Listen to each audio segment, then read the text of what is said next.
Clip number 662۔ اس clip میں آپ قرآن پاک کی سورہ نحل کی آیت نمبر 20 سے 22 تک کی تلاوت، ترجمہ اور تفسیر قرآن صراط الجنان سماعت فرمائیں گے۔ بسم اللہ الرحمن الرحیم۔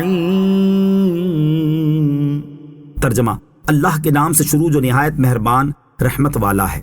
والذین یدعون من دون اللہ لا یخلقون شیئا وهم یخلقون۔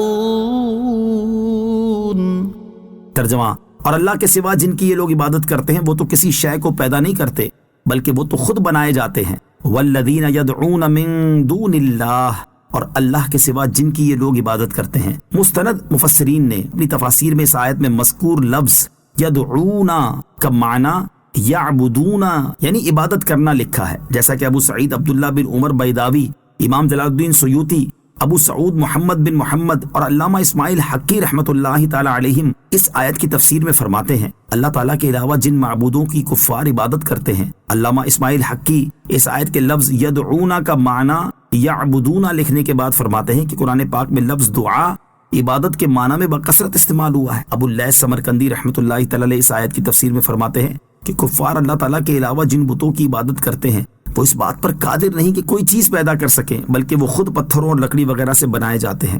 امام فخر الدین رازی رحمۃ اللہ تعالی علیہ اس آیت کی تفسیر میں فرماتے ہیں کہ اللہ تعالیٰ کے علاوہ جن بتوں کی کفار عبادت کرتے ہیں وہ اپنی ذات میں بھی ناقص ہیں کہ انہیں دوسروں نے بنایا ہے، اور اپنی صفات میں بھی ناقص ہیں کہ یہ کسی چیز کو پیدا ہی نہیں کر سکتے۔ اموات غیر احیاء وما یشعرون ایان یبعثون۔ ترجمہ: بے جان ہیں، زندہ نہیں ہیں، اور انہیں خبر نہیں کہ لوگ کب اٹھائے جائیں گے۔ اموات بے جان ہیں۔ امام ابن ابی حاتم اور امام محمد بن جریر طبری رحمۃ اللہ تعالی علیہ اس آیت کی تفسیر میں لکھتے ہیں یہ بت جن کی اللہ تعالیٰ کے علاوہ عبادت کی جاتی ہے بے جان ہیں، ان میں روحیں نہیں، اور نہ ہی یہ اپنی عبادت کرنے والوں کو کوئی نفع پہنچانے کی قدرت رکھتے ہیں۔ انہی بزرگوں کے حوالے سے امام جلال الدین سیوطی رحمۃ اللہ تعالی علیہ نے اس آیت کی یہی تفسیر در منصور میں رقم فرمائی۔ امام فخر الدین رازی رحمۃ اللہ تعالی علیہ فرماتے ہیں جن بتوں کی کفار عبادت کرتے ہیں اگر یہ حقیقی معبود ہوتے تو یہ اللہ تعالیٰ کی طرح زندہ ہوتے، انہیں کبھی موت نہ آتی، حالانکہ سب جانتے ہیں کہ یہ بے جان ہیں، زندہ نہیں، اور ان بتوں کو خبر نہیں کہ لوگ کب اٹھائے جائیں گے، تو ایسے مجبور، بے جان اور بے علم معبود کیسے ہو سکتے ہیں؟ امام علی بن محمد رحمۃ اللہ تعالی علیہ اپنی کتاب تفسیر خازن میں فرماتے ہیں اس آیت کا معنی یہ ہے کہ اگر یہ بت معبود ہوتے جیسا کہ تمہارا گمان ہے تو یہ ضرور زندہ ہوتے، انہیں کبھی موت نہ آتی، کیونکہ جو معبود عبادت کا مستحق ہے وہ ہمیشہ سے زندہ ہے اور اسے کبھی موت نہ آئے گی، اور بت چونکہ مردہ ہیں، زندہ نہیں، لہٰذا یہ عبادت کے مستحق نہیں۔ ان کے علاوہ دیگر تمام مستند تفاسیر جیسے تفسیر طبری، تفسیر سمرقندی، تفسیر بغوی، تفسیر ابو سعود، تفسیر قرطبی اور تفسیر ساوی وغیرہ میں صراحت ہے کہ اس آیت میں اموات غیر احیاء سے مراد بت ہیں۔ کسی بھی مستند مفسر نے اس آیت کا مصداق انبیاء کرام علیہم الصلوۃ والسلام اور اولیاء کو قرار نہیں دیا۔